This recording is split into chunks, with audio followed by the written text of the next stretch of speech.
Assalamualaikum dan selamat tengah hari semua. Okey, untuk pembelajaran Bahasa Melayu tahun 4, hari ini kita akan fokuskan kepada aspek tata bahasa iaitu ayat tunggal. Okey, apa itu ayat tunggal murid-murid? Ayat tunggal ialah ayat yang terdiri daripada satu subjek dan satu predikat. Okey, subjek bagi ayat tunggal boleh terdiri daripada frasa nama, frasa kerja dan frasa objektif. Okey, bagi predikat ayat tunggal pula boleh terdiri daripada frasa nama, frasa kerja, frasa objektif dan juga frasa sendi nama. Contoh bagi ayat tunggal ialah Datuk saya sedang berehat. Okey, datuk saya adalah subjek manakala sedang berehat adalah predikat.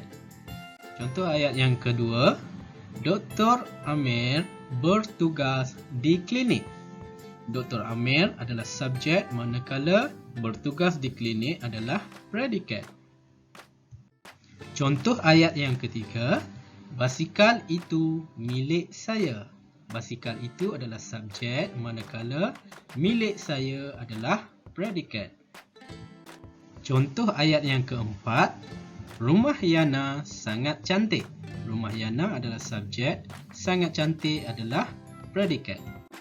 Contoh ayat yang kelima, kakak suka menyanyi.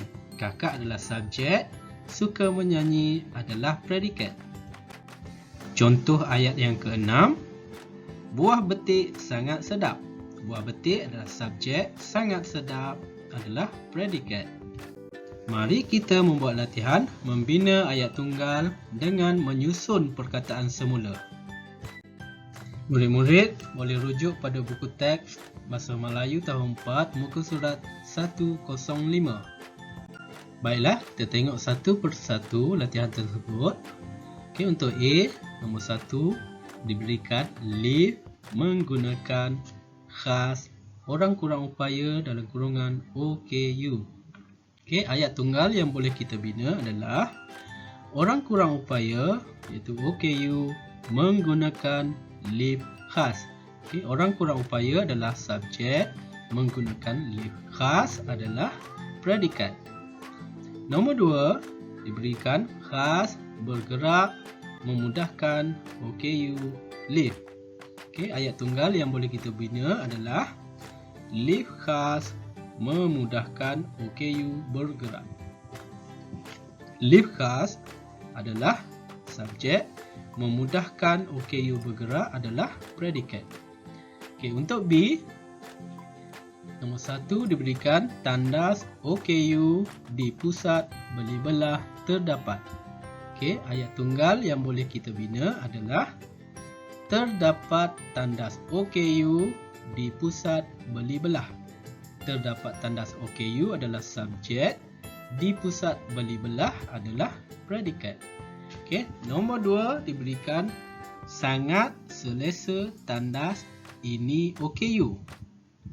Okey, ayat tunggal yang boleh kita bina adalah tandas OKU ini sangat selesa.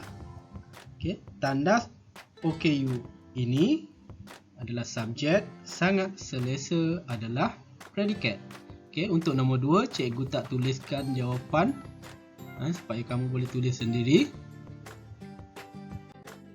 Okey, untuk C, nombor 1 diberikan di dalam awam disediakan kerusi khas OKU pengangkutan.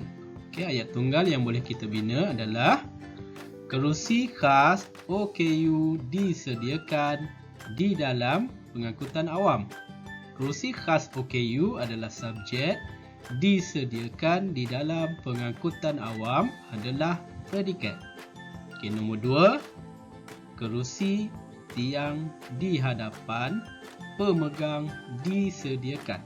Okey, ayat tunggal yang boleh kita bina adalah tiang pemegang disediakan di hadapan kerusi. Okey, tiang pemegang adalah subjek, disediakan di hadapan kerusi adalah predikat.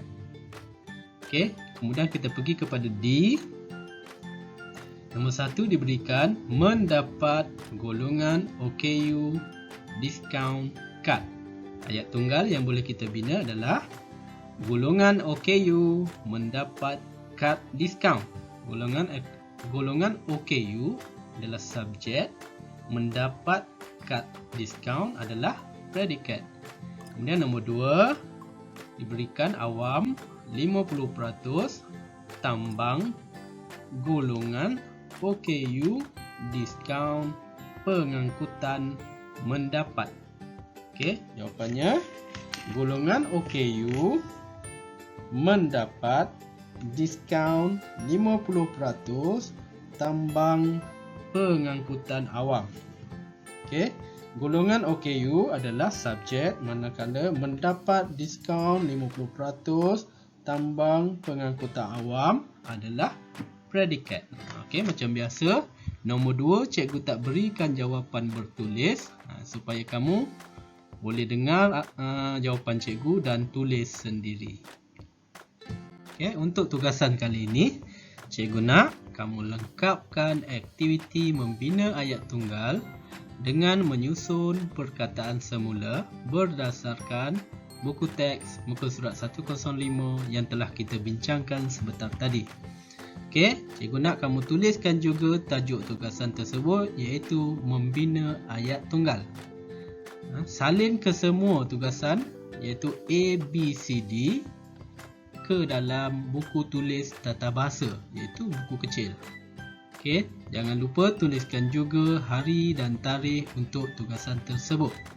Dan akhir sekali, bila dah siap, cikgu nak kamu snapkan gambar, kemudian hantarkan gambar hasil tugasan kamu kepada cikgu untuk disemak dan dinilai. Okey, sekian saja untuk tugasan hari ini.